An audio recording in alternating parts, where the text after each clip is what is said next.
Ilhan Omar calls Trump a murderer during the State of the Union. What really happened that night, there are nights that change something. Nights where what unfolds on screen so far exceeds the normal standards of American politics that you find yourself staring, mouth open, asking yourself if you really just saw what you think you saw. This Tuesday night was one of those nights. The State of the Union address, the House of Representatives, the President of the United States standing at the podium, facing both chambers of Congress assembled together, facing the entire country.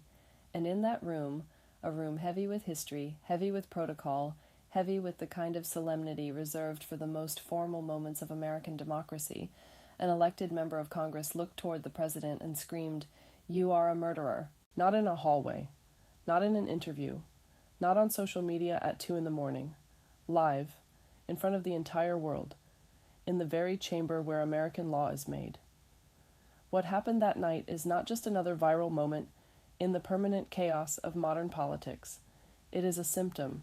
It is a reflection of something far deeper, far more fractured, far more disturbing than any headline can capture in a few words. And that is exactly what we are going to talk about today.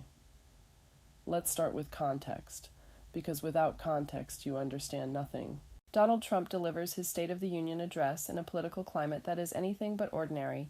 His administration is in open warfare with a significant portion of the Democratic Congress. The tensions surrounding immigration, mass deportations, the role of ICE, the funding of the Department of Homeland Security, all of it has been boiling for weeks. And that night, everything that had been simmering for so long exploded live in front of the entire world. Trump takes the floor. He attacks Democrats on the question of DHS funding, the Department of Homeland Security. He says Democrats cut all the funding, that they triggered an orchestrated government shutdown, that they shut down the very agency responsible for protecting Americans from terrorists and murderers. The words are sharp, the rhetoric is frontal. This is not a speech of reconciliation. This is not a call for national unity. This is a direct, deliberate, calculated attack. And in that room, 2 women are watching. Ilhan Omar, Democratic representative from Minnesota. Rashida Tlaib, Democratic representative from Michigan. Seated side by side. Rashida Tlaib wearing a badge on her shirt with an expletive condemning ICE. Both of them staring at the president with an expression that leaves absolutely no doubt about what they think of what they are hearing. And then it explodes. When Trump mentions fraud tied to Somalia in Minnesota, a direct reference that clearly targets Omar's constituency, something breaks in the room. There is a commotion.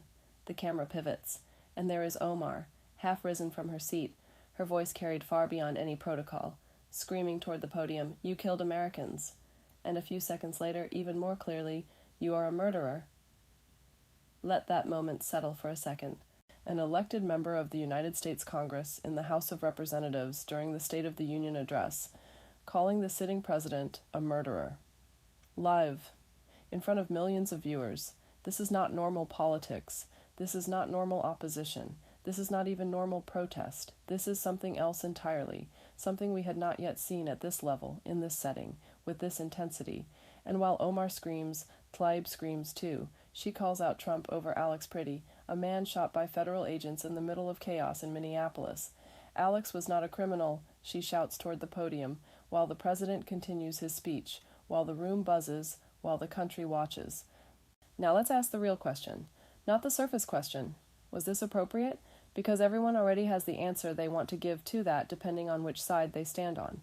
The real question is this: what does this moment tell us about the actual state of American democracy in 2026? Because there are 2 ways to look at what happened in that room, and both of them are true at the same time. And that is precisely why this matters so much. On one side, there are those who see in Omar and Tlaib's behavior an unacceptable breakdown of democratic norms. The State of the Union is one of the most formal moments on the American political calendar. There is a tradition, a protocol, an institutional significance to this moment that transcends the individuals who inhabit it.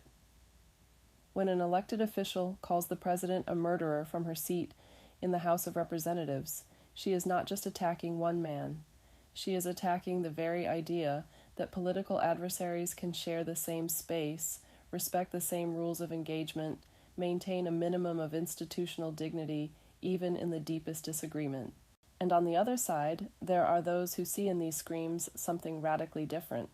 They see women who refuse to stay silent in the face of what they consider deadly policies.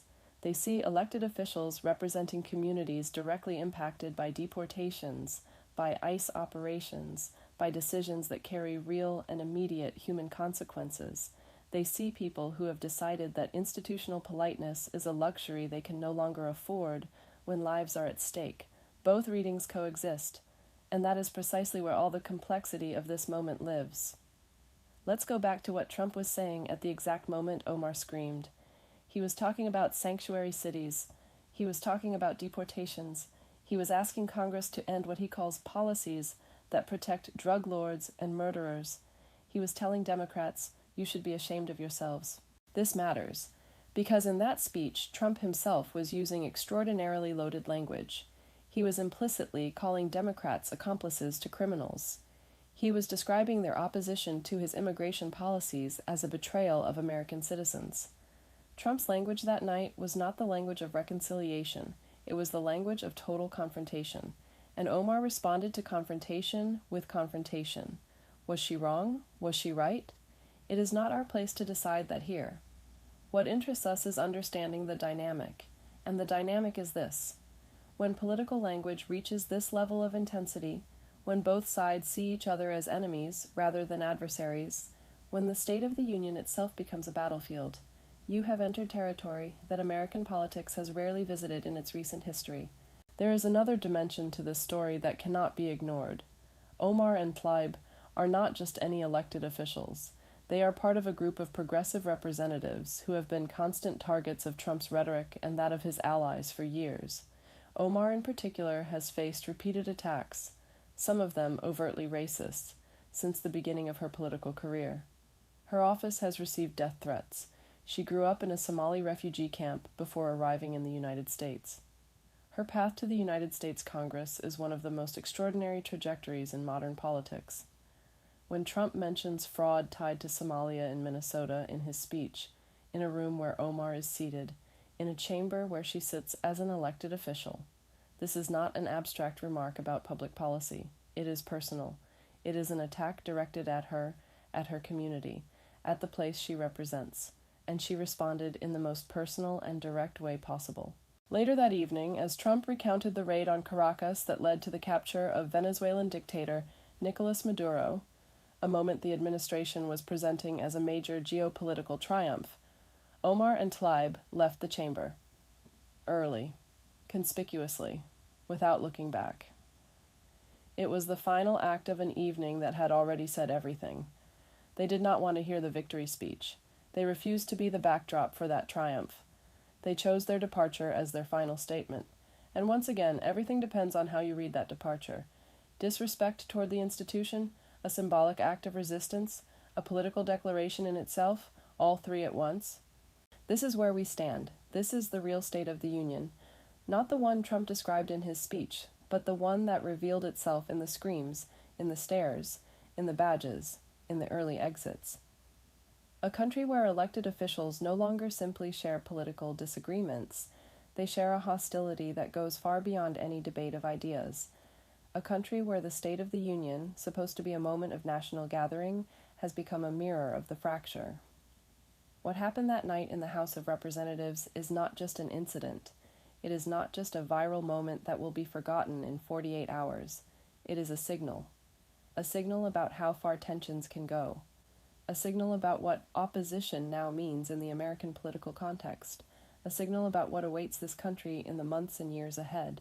Ilhan Omar screamed, "You are a murderer," at the President of the United States live in front of the entire world, and that scream, whether you approve of it or condemn it, says something fundamental about the state of a democracy that is searching for itself, fracturing under its own weight, and has not yet found a way to reconcile with itself. That is the real story, and you deserve to hear it all the way through, if this kind of analysis is what you come here for. If you want to go beyond the headlines, beyond the viral clips, beyond the surface of things, then you already know what to do. Subscribe. Stay close. Because the story never really stops. It keeps going, and so do we.